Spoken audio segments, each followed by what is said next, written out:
Hello, everyone. Hope you are doing well.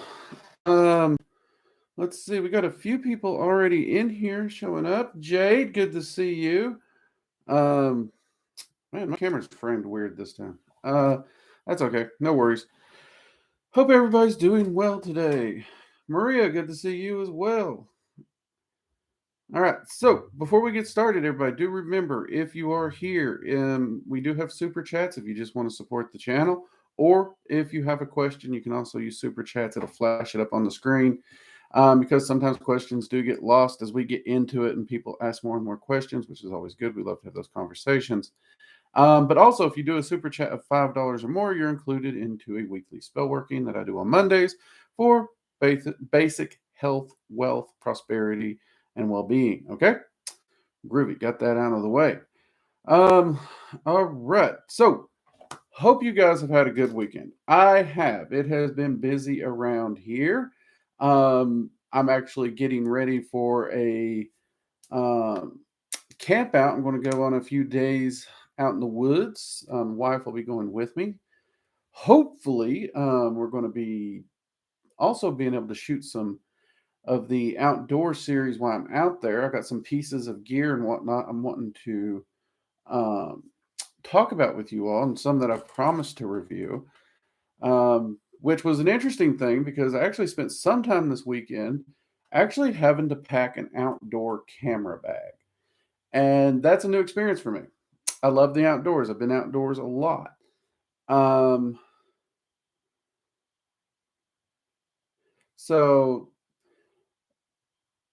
but I've never actually like done any kind of like filming. Like I rarely even took a freaking camera. My wife's always the one taking pictures.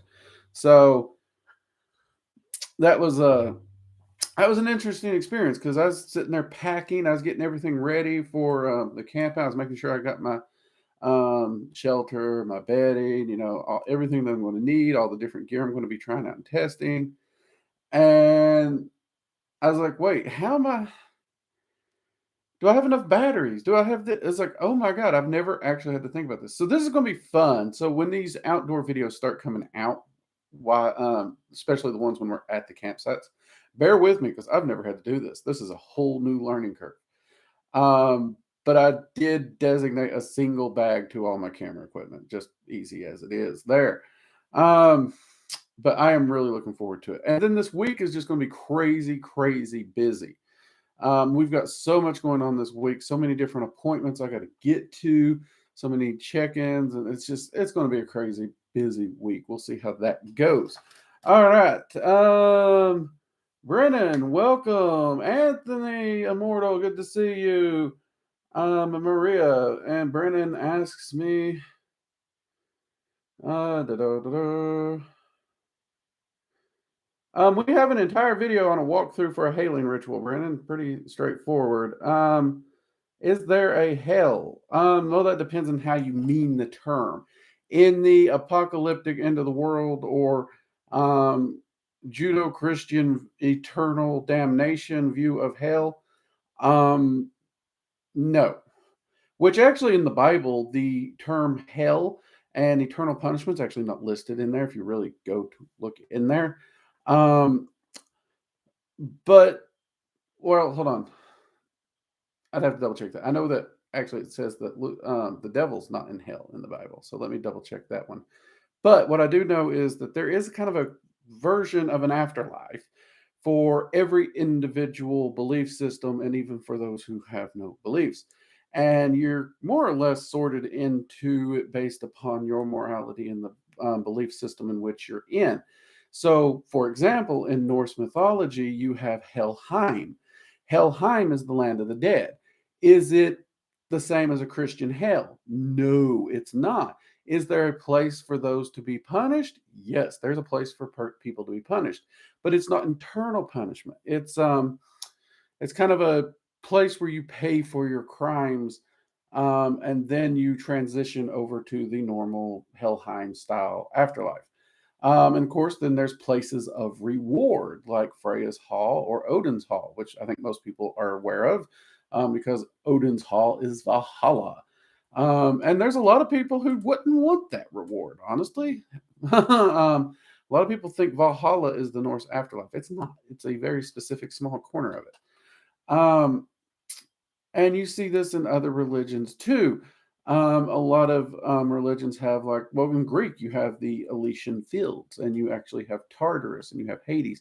So they got different levels there. Um, so it really depends on the exact area and beliefs. But in my time walking the different planes and everything, and even visiting these locations, I've never found a single plane, even within the Christian domains, that is a eternal damnation. So it would entirely depend upon how you mean the term. Entirely. Hope that helps a little bit. And I answered the hailing right, because we have a video literally walks you through that one. Hey, Jerry and Jams, welcome. I hope I didn't mess up. Hey, Anano, welcome. I love your lives. Thank you. I'm glad you can enjoy them. I enjoy doing them, so it's always good to get out here and connect and talk with the viewers here. I enjoy it. What is the quickest way to develop your astral senses? Okay, so if you're wanting to develop your arcane senses, honestly, the best way to do it is to use them. And if you check out our video on arcane sanctums, one of the reasons I start my students early with that is because that engages your senses. Since you can literally control the environment and build it, you can put anything in there to engage your senses. Anything that you build to look at, guess what? That's going to engage your arcane sight. The more you use it, the more you develop it. Anything that you put in there that makes sound, arcane hearing. If you put food in there, you can actually work on tasting food to develop taste. Not the most useful sense, I'll admit, but I've had a few cool encounters with it. Anything that you can put in there that you can touch and feel textures or even temperatures, of course, that's going to affect how you touch things. The two major senses that a mage really wants to develop on is sight and hearing, because that's going to be the ones that help you the most, whether it be through journey work or evocation or even divinations. Literally, all three of those arcane pillars.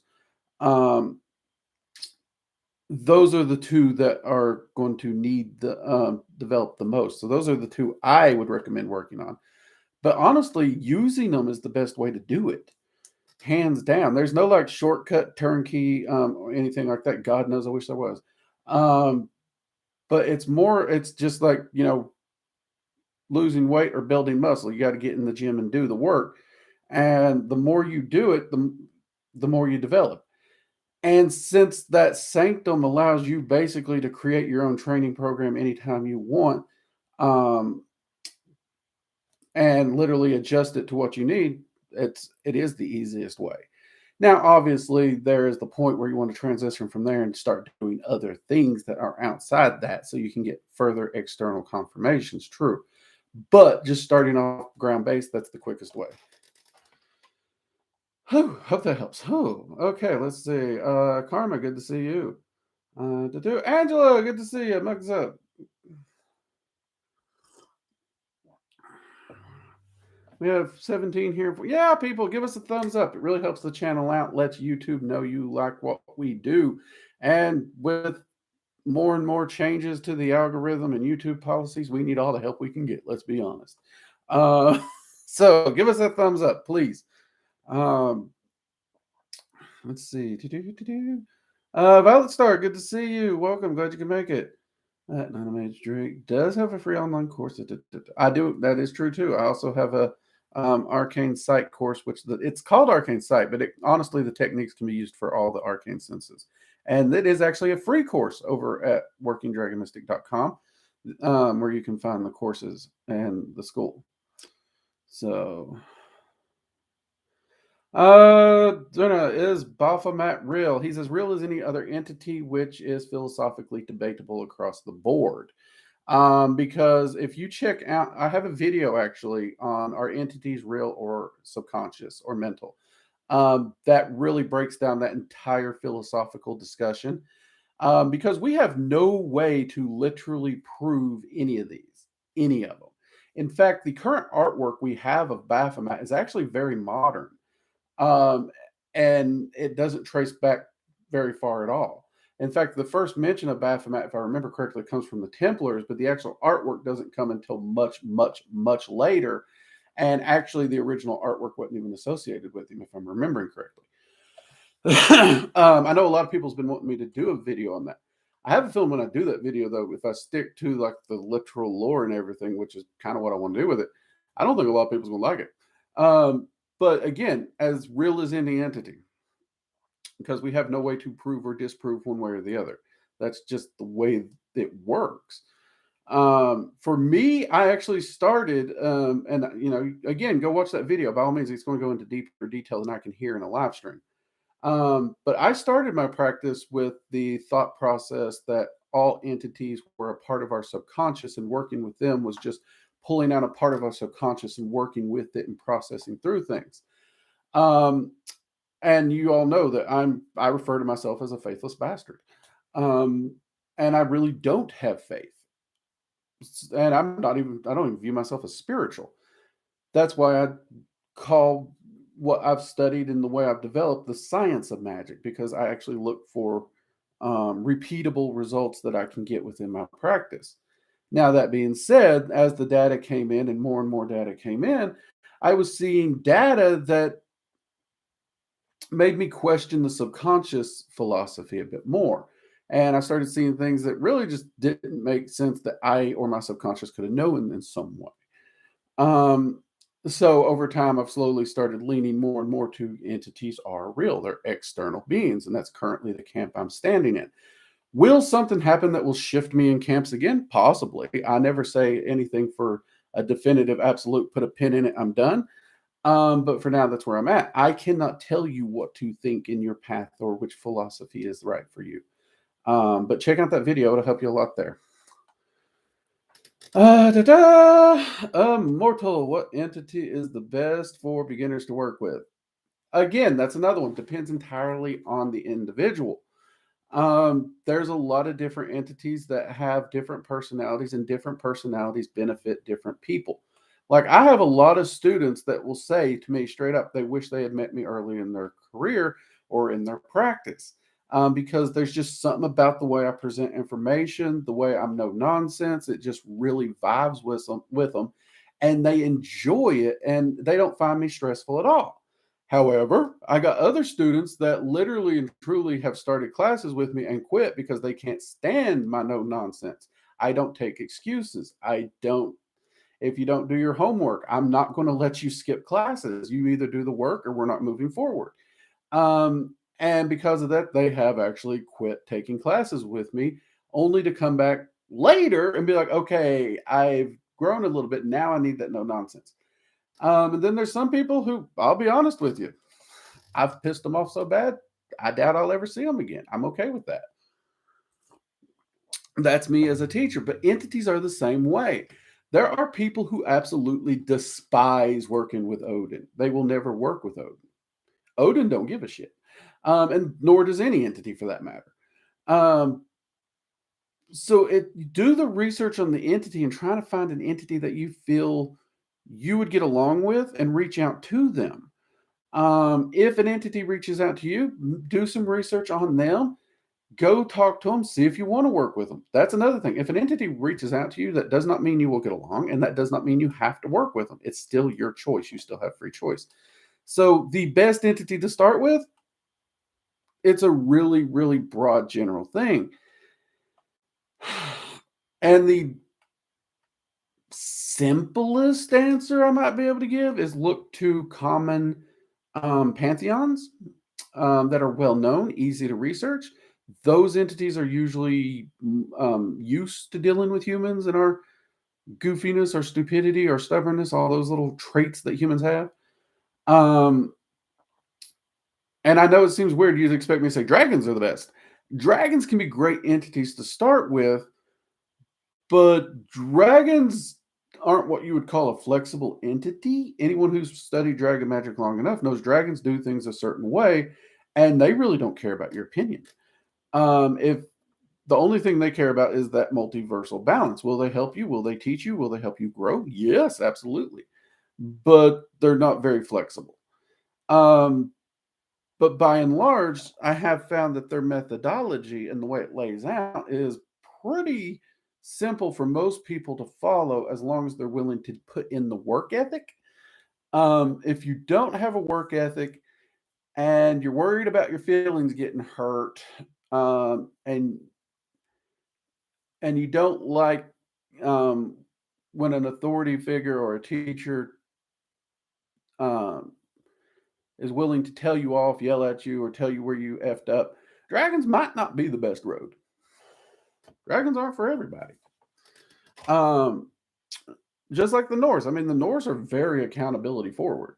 So that's why a lot of people don't like working with them. There's a saying within heathenry that the gods don't do things for us, they teach us to do for ourselves. That is very true within the Norse. If you want an entity who's doing things for you, not really the Norse lane. Go find a different pantheon because they are big, big on building you up to do for yourself. Hope that answered. I know that's a complex, wobbly answer there, Anthony, but there is really no one singular one there.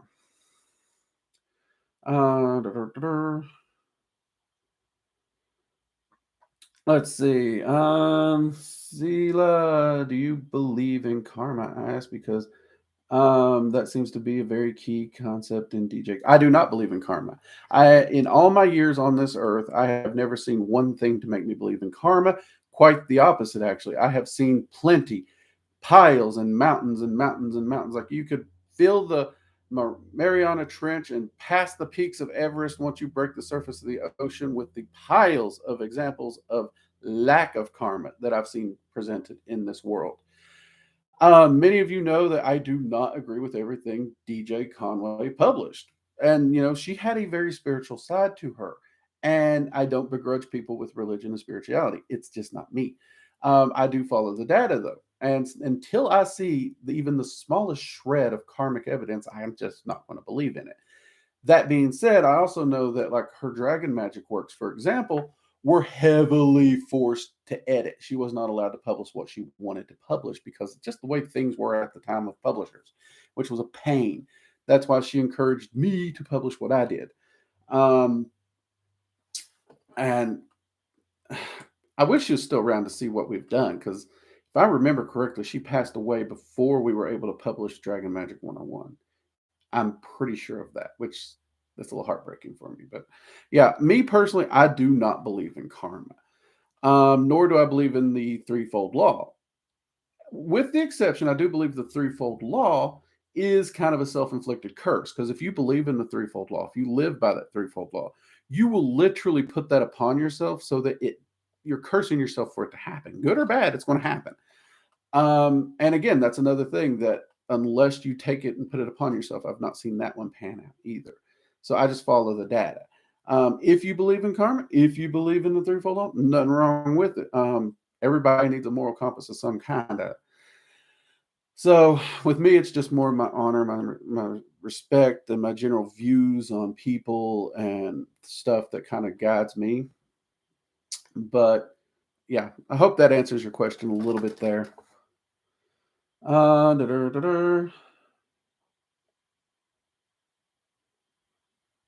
Let's see, Angela, I've always viewed Baphomet similar to Mephistopheles and Faust, more of a title given to an entity, but to hide which one it might be. That's very possible. Drake, have you worked with Lovecraftian Cthulhu entities like him? And what are your experiences with them? And yes, actually, I have. I did an entire path working once with the Lovecraftian entities, because there is a pretty good debate on, are these literal entities? Are these thought forms? Are these egregores? What are they? And if they're thought forms or egregores, are these just thought forms that came from people who were reading the book and people who jumped up, picked up the Necronomicon and started to try and do these rituals? And it really wasn't a real book. It was a work of fiction, but they gave enough people were doing it that it gave some semblance of sentience to these thought forms and egregores. And I was hoping to get some of those answers. And like one of the questions was, would it even do anything, right? Um, is it even that?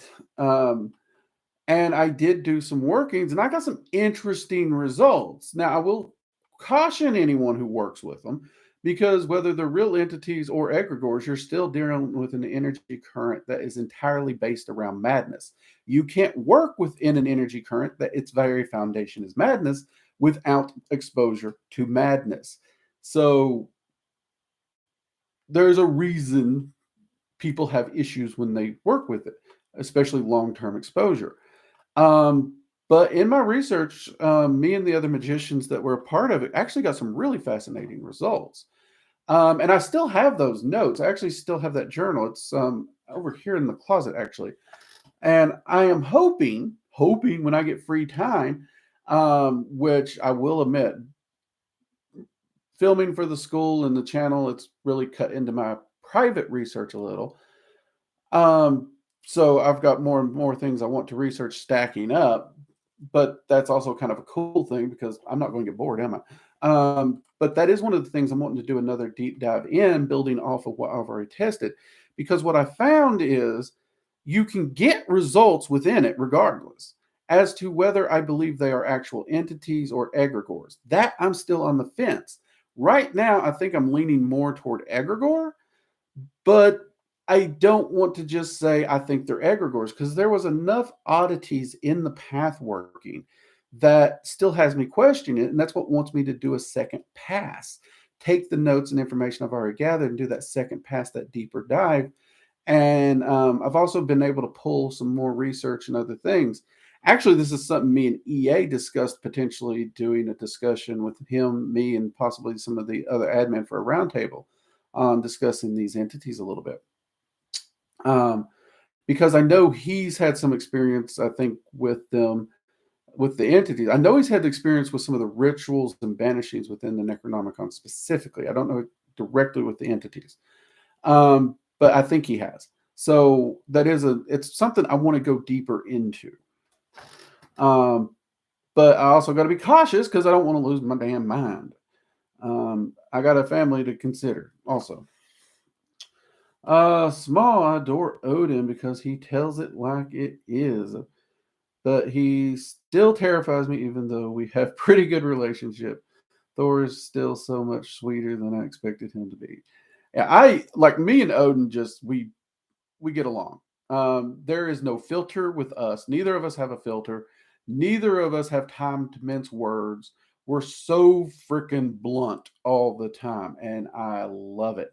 The only time Odin's not blunt is when he knows that, and for you to truly absorb a piece of information, he's got to tell you something in a way that you have to think around it before you can find it.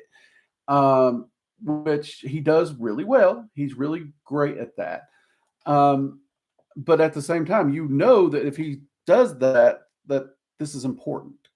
So I've always adored Odin for that. Let's see, Angela, Skull to the Norse, Pantheon, Mugs Up. Ah, yeah, Skull. I'll drink to that one.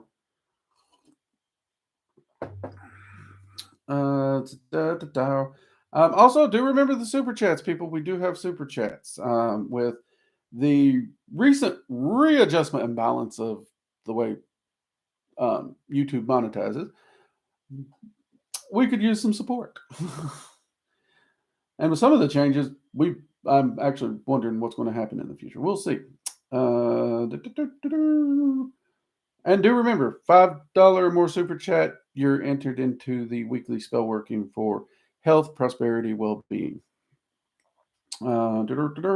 Let's see.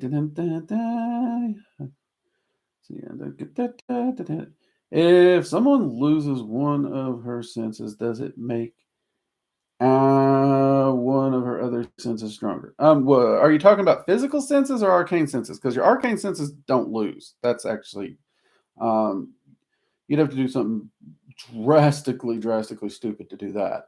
If you mean like your physical senses, in my experience, I have to say yes. And I've actually known a lot of people in the medical community. I got a lot of friends who are actually blind, and all the research shows that yes, your perception, your attention, your brain puts more attention into the other senses, thus heightening them because of the loss of the other one.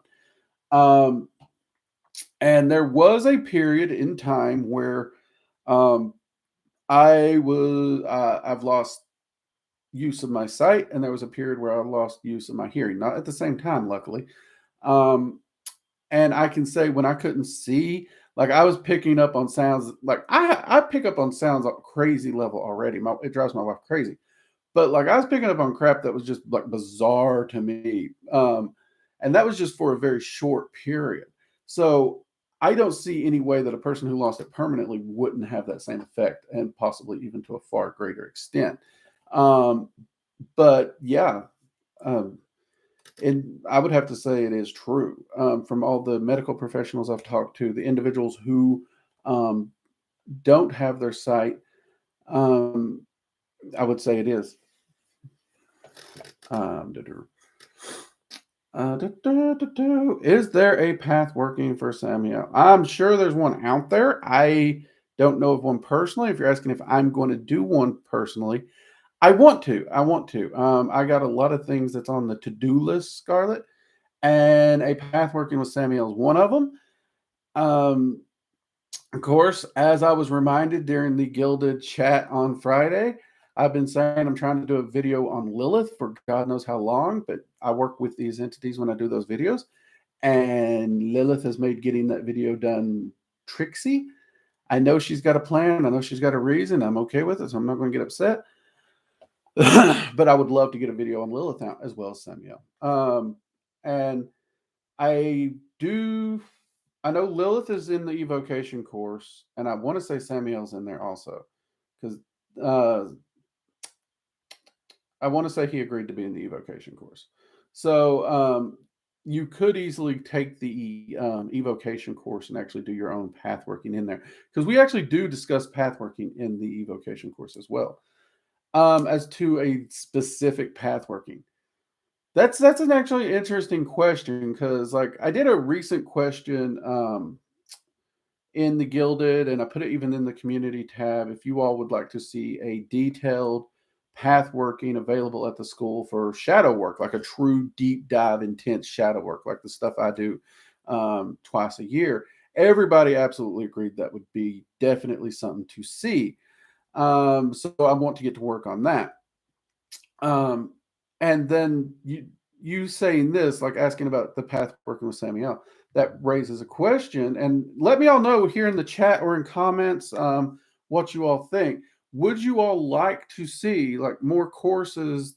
Well, maybe it wouldn't be a course, but would you like to see path workings on specific entities or entity groups on the online school? Because that might be a great way to do some of this and actually fill in some of these gaps where people just can't find the path workings. That might be a great way to do it. So just let me know, and I'll see what I can do. I can't promise when I can get things out, because, like I said, we've got stuff just piling up that I got to film. I'm a one-man circus monkey here. What do we get? Make them coffee and cookies. Do you think King Pymon is good for beginners? Again, that depends on the person. If you're lazy, if you're a procrastinator, if you don't follow through, if you're not a good listener, if you have problems with authority, no, absolutely not.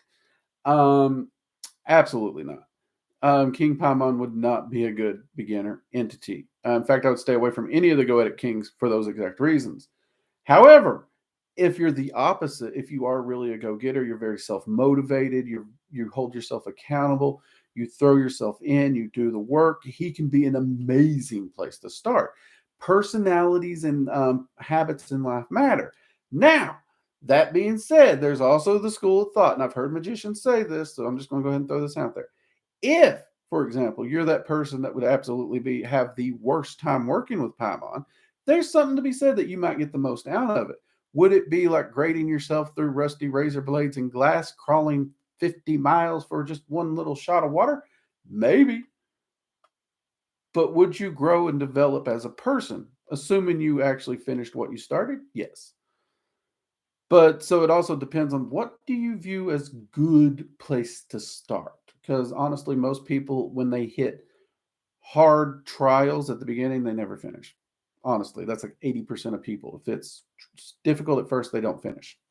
And so when people say beginner, that's what I think. I think it's you're starting out. Um, Odds are if they hit any difficulties, they're probably not going to finish. So again, that's going to depend on the person. Let's see. I felt Odin was testing me a while back, but when I felt pushed out by nasty Norse people, he disappeared. I wonder if he's still there. Should I come back, or if I found me to not have enough drive? Um. Okay, I'm trying to understand your question because uh, when you're working with Odin, Odin doesn't really care about a group setting. So if you're having issues with a group of people, that Odin may have helped you get out of a nasty situation or a toxic community. Because I don't care what community you have, there's going to be people that are just dicks. Um, so that just is what that is. But if you're wondering, just reach out to Odin and talk to him, find out what's going on there. Because Odin actually understands people have troubles, so it does happen. Let's see. Let's see. Sela, I'm looking forward to the Lilith video. Is she an entity that helps magicians? She will help magicians, though she does hold a. She's very. What's the word I'm thinking? So she can be a very caring, almost nurturing entity, but she comes off with a very stern, motherly authority as well. So she is definitely an amazing entity. She's a great teacher. She's great for helping with empowerment.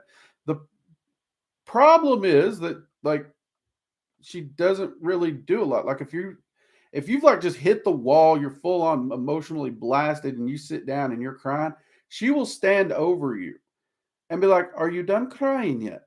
We have work to do. Let me know when you're done crying so we can get back to work." Um, she she doesn't have that whole, there motherly nature to her. She's more of the hard driver. But then again, there's also the people who say that Lilith is what you need her to be. In which case, Lilith may show a different face to different people. But I have found Lilith to be an amazing entity, absolutely amazing. I will say this, and she's made this very clear to myself and hundreds of other magicians, female and male, that I know. She's not the man hater she's painted out to be these days. Just want to get that one out there. So, guys, if you're wanting to reach out and talk to Lilith, reach out and talk to her. She's amazing. Ladies, reach out and talk with her. She's amazing. All right, let's see what we got. And by the way, Scylla, thank you for the super chat there. I'll include you in the spell working. Mugs up to you. Oh, we got another one here. Wasabi, $10 super chat. Thanks, mate. Mugs up. Drake, I've been doing research on Anglo-Saxons, and I've discovered that there is little known on their religion. Many beliefs is just the Norse pantheon just renamed. Is there any truth to this? Okay, so what we have to understand is that the Anglo-Saxons, the Norse, the Germanics, and a lot of the area in there actually overlaps in history a lot, and a lot of it is lost. For example, we actually do not know how the Norse practiced anything. They really didn't have a lot of written records. So, outside very specific family practices that were passed down, some of which are still practiced to this day, as an overall blanket, how did the Norse practice? Norse heathenry is called a recreational practice for a reason. We're having to recreate every aspect of it to the best of our ability.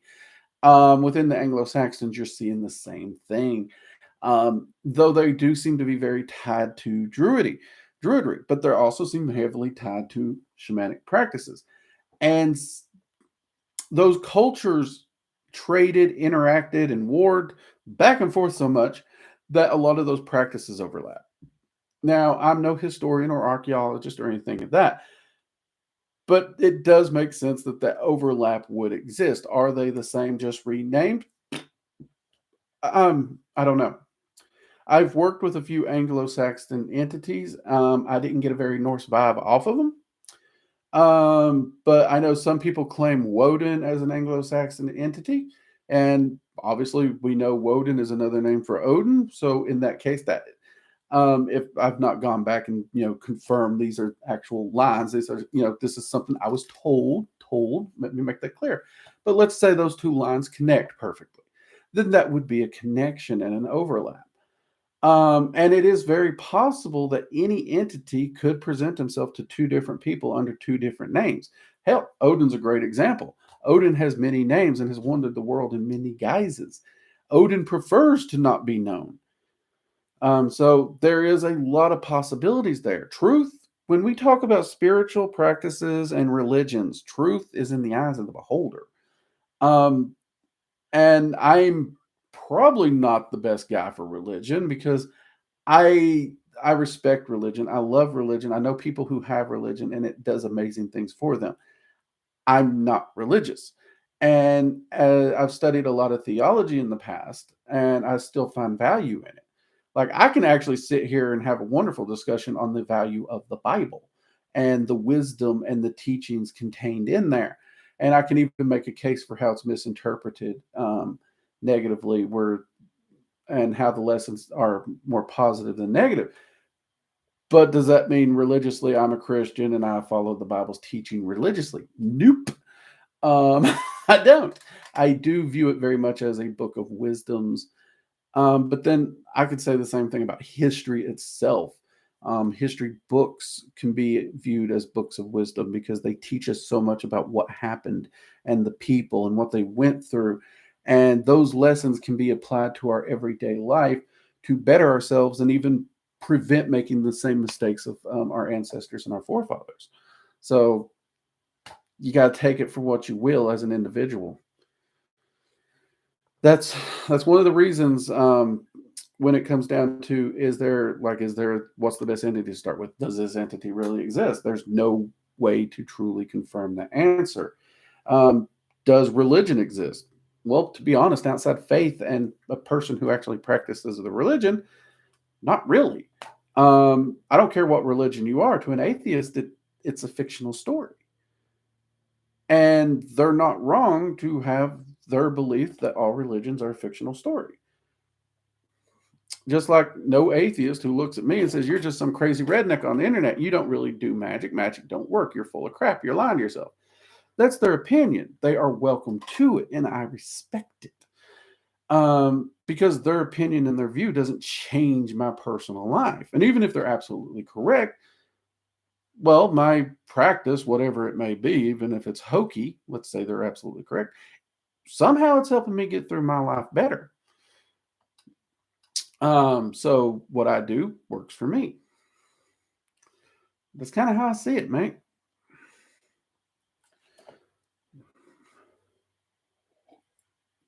I hope that helps a little. I don't know. I may have just confused you more.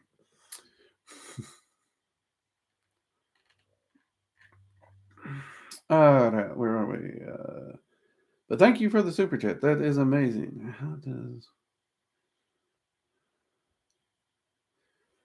Let's see. Small, how does one reach out to house spirits? Okay.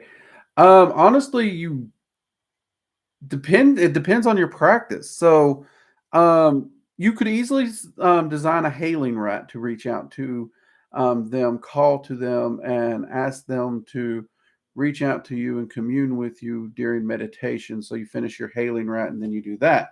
If you are actually skilled at evocation, which is actually something I'm getting ready to film this week um, for the evocation course, contacting land spirits and house spirits is something we're going to make sure we cover in the evocation course. So you could actually set up a similar ritual for evoking them. Now, evoking a spirit without knowing its name or anything about it is a bit trickier.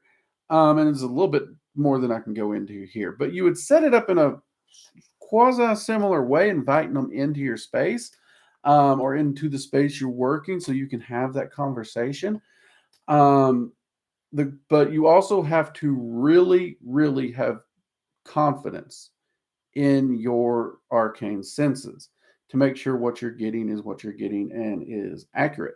Ironically, for the evocation course, my plan is we do have an actual spirit in this house, it would appear, because it keeps messing with electronic devices and those kinds of things. So I'm actually going to be filming for the evocation course, me actually trying to get in touch with the spirit and see who it is and why they're here, what they want. I'm not going to ask him to leave, because him or her, because, well, they've not bothered us, and if they're happy here, hey, welcome to the family. We'll share space. We don't mind. But we'll see how it goes. So that's my plan. If dragons won't interfere in human affairs because humans decide how they evolve, how does Anki's genetic modifications of humans in Samaria not violate that?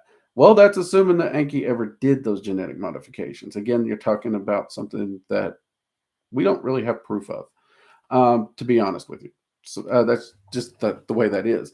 And that also depends on, so humans have the free will to make choices. And if humans choose to work with entities that bring about changes in their evolution, that is a choice they made. So it is possible, going down that line of logic, that the humans working with Enki and other entities could have actually, the working could have been part of what actually done that. Now, I'm not sure I actually believe that actually happened. I know a lot of people do. I'm not sold on it fully. But again, that's one of those things where it's kind of a faith belief, almost on a religious level there.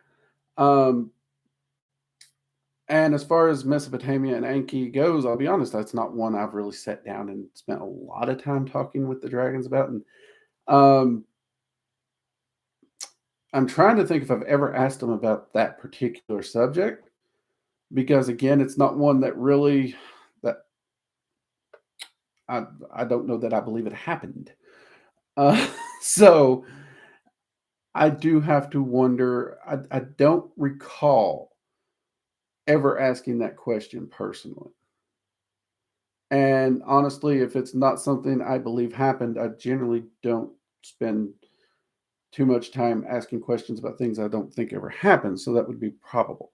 I'm not saying it didn't happen. I'm not saying people who think it are crazy or anything. It's just, again, I can only speak for what I think. Um, but yeah, they honestly they let us do what we do, just like they would let any other entity. The dragons are responsible for that balance and maintaining it, not just within the physical realm, but within other realms too. Um, and yeah, that can happen. And don't freedom of choice doesn't mean no one can ever touch you, no one can ever interfere.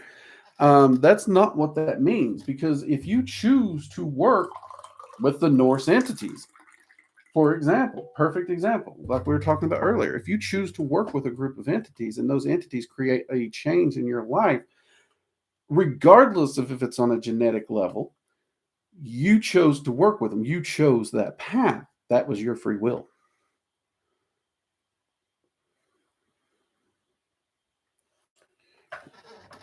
Okay, I hate the way they put this little emote thing, because um, have you ever worked with? Ah! Hold on. I'm going to say hi to myself here. There we go. That bumped it up. Now I can see it. It's behind the little emoji thing. No, the word Satan was showing. It was, have you ever worked with the Satan? Okay, in the case of Satan, in all honesty, I think Satan is a title. I've worked with many entities that are accused throughout history and archaeology of being Satan. And the actual meaning of the word Satan is adversary. And at one point in time, all these entities have been an adversary to someone. And this is also why Satan is accredited for being so many different entities across the board. Um, so I have attempted to work with the Satan, as it were. And ironically, every time I did, it was one of these other entities that would show up.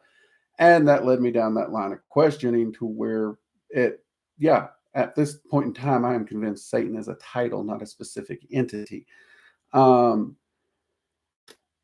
and it is a title that is shared by a lot of entities, which actually makes more sense to me when you consider all the shenanigans he's got up through, supposedly historically, because that's a lot of shenanigans, and it's some of those shenanigans contradict each other.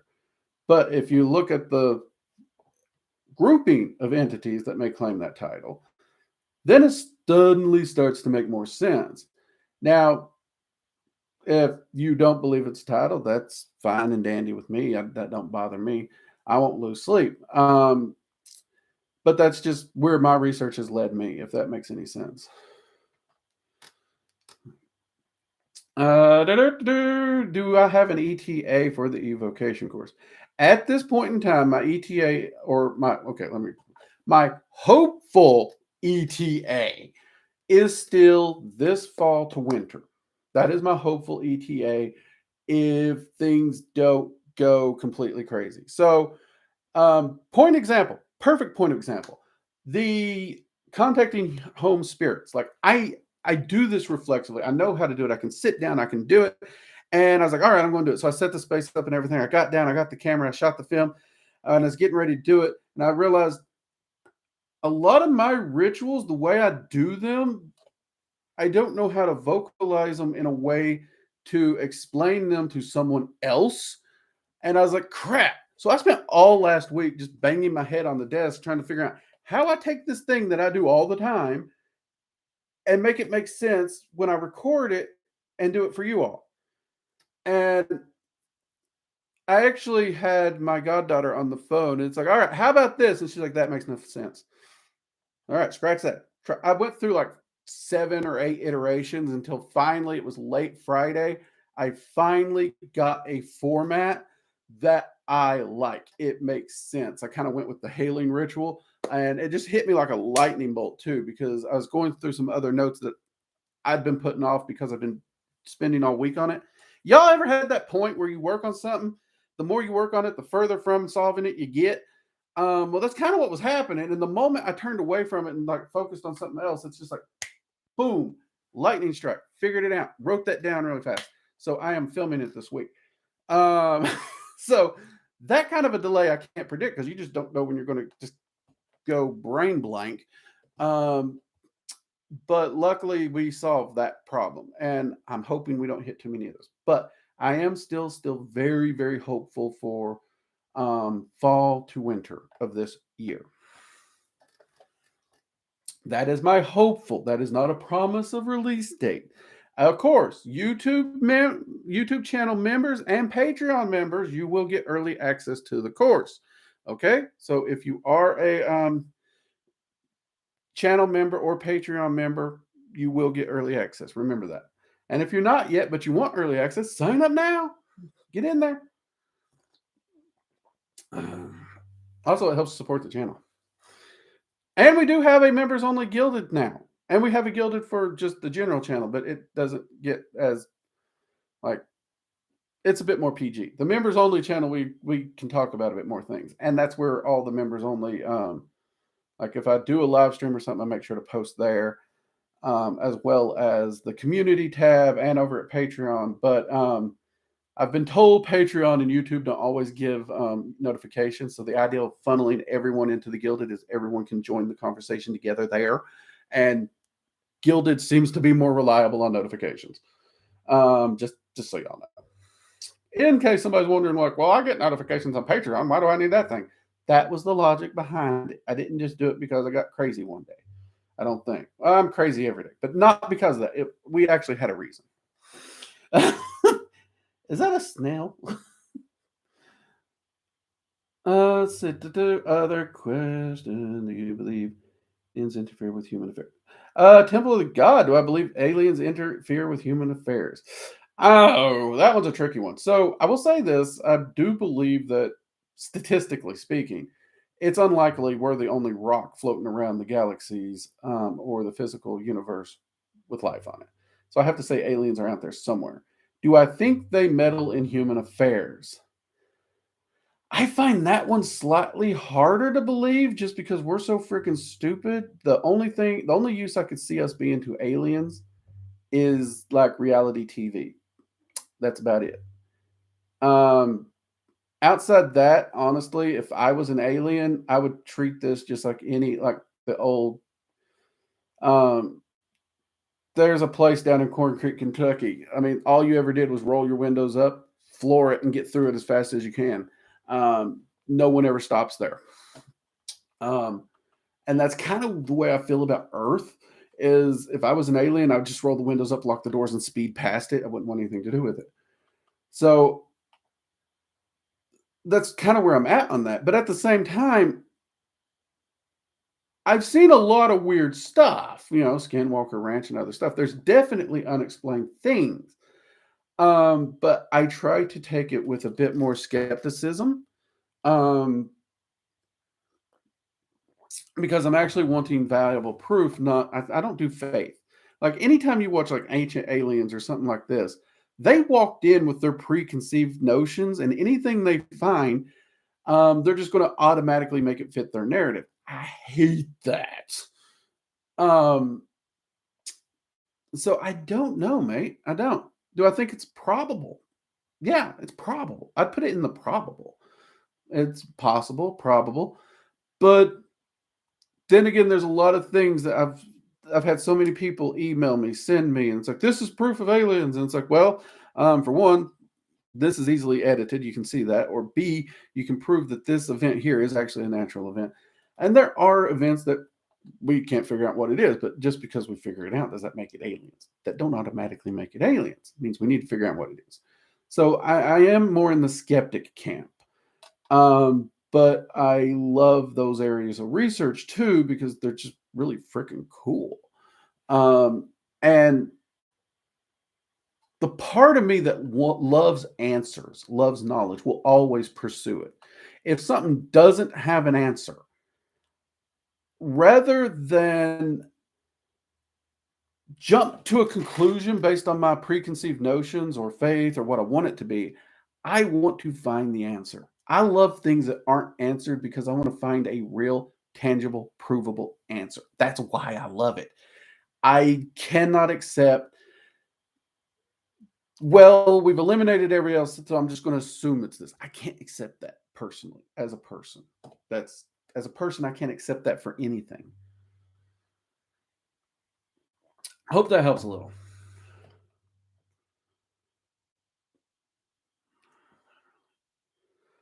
Small. Any entities that are good for learning to not take things literally. Odin and Loki. Yeah, Odin and Loki. They can get you to not take things literally. I mean, they're both tricksters. They're both mischievous. Odin is very well known as a liar, or the Oathbreaker is actually one of his titles.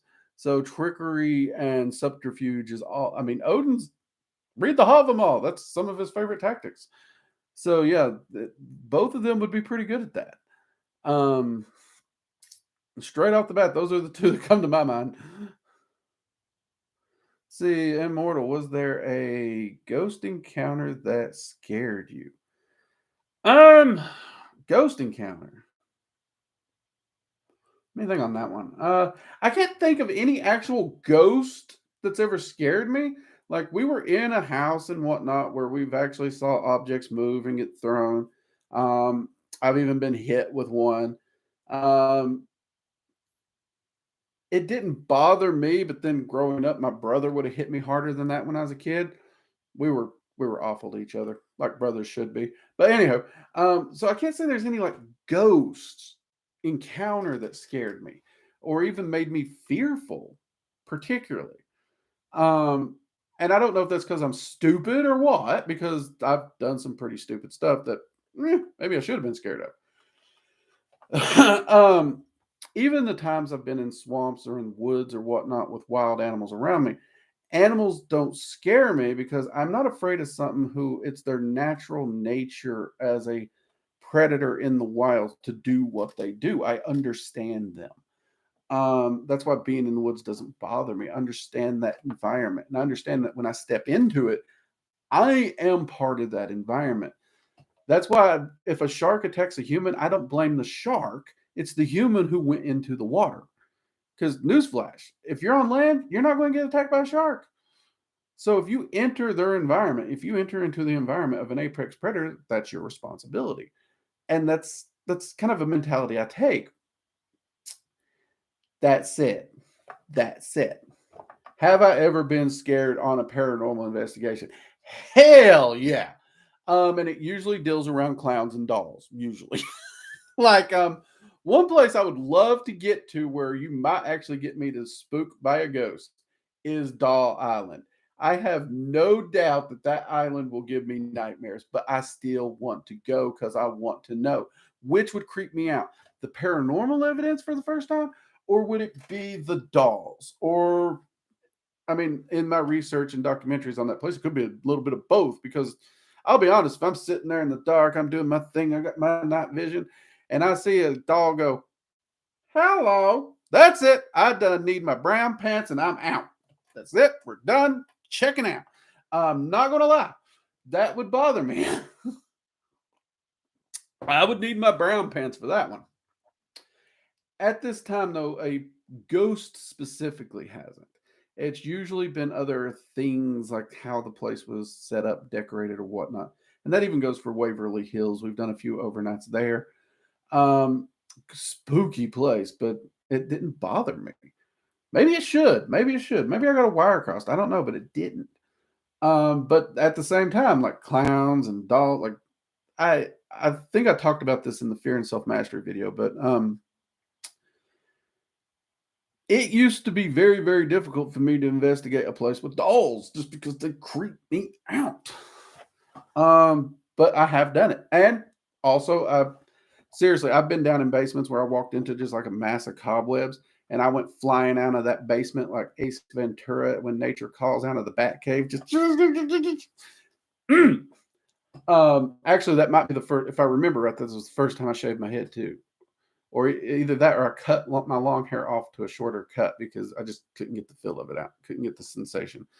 So depending on how you look at it, you could say that scared me. That was a scary ghost encounter. Or you could say that was just the environment. I yield to your personal opinion on whether or not. So hope that helps you.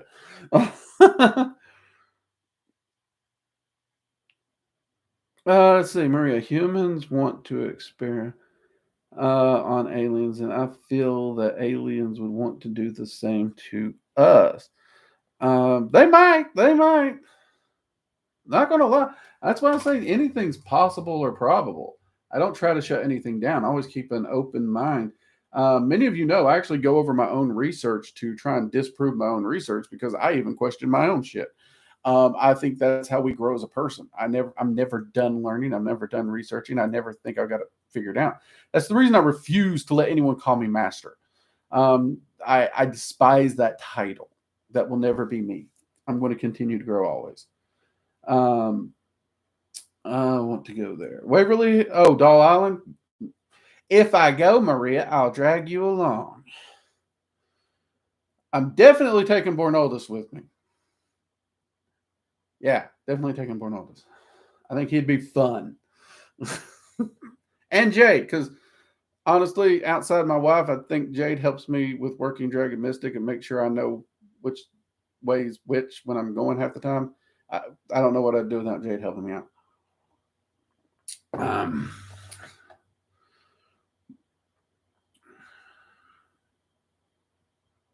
You guys go. Let's see. You guys go. Stay at home. You guys go. I'll stay at home. See this freaking heart emoji button they gave me? It's like blocking that bottom line. It's annoying. Just give her clock for each hand. Right, Jaden, those clocks. I actually do dread when we actually do a admin group live stream, and there's the clocks, because I know for a fact Jade has been looking for some kind of stuffed clock or something to bop me with. And weirdly, it's like my brain's two ways. It's like I'm all about it because that's just amazing. On the other hand, it's like, really? I have to put up with that? It's going to be a crazy stream because if we actually get them all together, I mean, that would be what? At the minimum, you're looking at me, Jade, Bourne, and Squirrel. Though Maria and Oscar have both recently been made admins, so those two nut jobs could join us too. We're definitely going to have to find a bigger space than where I currently shoot. But yeah, I'm actually kind of looking forward to that. That would be a lot of fun. But there are the clocks, so I better get off here. I have a meeting I got to get to. I got to get that over, and then I have some work to do tonight. And I still have to eat dinner. Wife is making dinner. Looking forward to that. So got to get to that. You all have a fantastic week. For those in the Gilded, I will try to be in touch. Like I said, it's going to be a crazy, crazy busy week, so I may not be around the next week or two as much because when I go into the woods, I can assure you I won't have connection. But this week is we got to get everything ready and everything done so that we can go into the woods next week. And if there's any outdoor videos you guys are interested in me doing, let me know that as well. I do plan to go over a lot of gear reviews that many of you asked for. A lot of that gear is going to be taken and used at this camp out. So I'm actually hopefully going to be able to shoot as many of the reviews as I can. And we're also wanting to do, rituals and whatnot. And I'm already talking about, I'm looking at actually doing at least one overnight in the woods every month next year. So we're going to continue to be able to build on that. Rituals and stuff like that. So just let me know if you have something. And we will see about getting it done. And I will try more and more to catch up on the backlog of videos as I can. And of course, I'm going to continue doing the evocation course. And the shadow work, path working will be filmed. I will most likely start it directly after the evocation course because that will be relatively easy course to film, I think. Watch me just curse myself there. But that is a very needed thing. And then the Norse or Dragon Magic 103 will follow that. All right. Everyone, you have a fantastic week. Remember, if you mess up, fall down, get back up, keep on going. You didn't lose your progress. You just stalled for a moment. Never give up. You only fail when you give up. Remember that. All right, everyone. Take care. I'll see you later. Good night.